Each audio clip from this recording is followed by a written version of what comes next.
আপনি কি ভেবেছেন আপনার নামাজ দিয়ে আপনি জান্নাতে যাবেন? তাহাজ্জুদ গুজার, সেজদা দিতে দিতে কপালে দাগ ফেলেছেন, এটা আপনারা জান্নাতে নেবে না।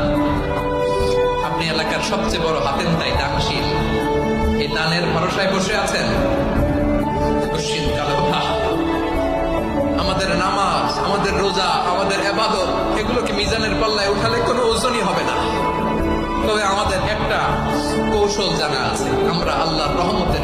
আপনি কি ভেবেছেন আপনার নামাজ দিয়ে আপনি জান্নাতে যাবেন? তাহাজ্জুদ গুজার, সেজদা দিতে দিতে কপালে দাগ ফেলেছেন, এটা আপনারা জান্নাতে নেবে না। আপনি এলাকার সবচেয়ে বড় হাতেম তাই দানশীল, এই দানের ভরসায় বসে আছেন।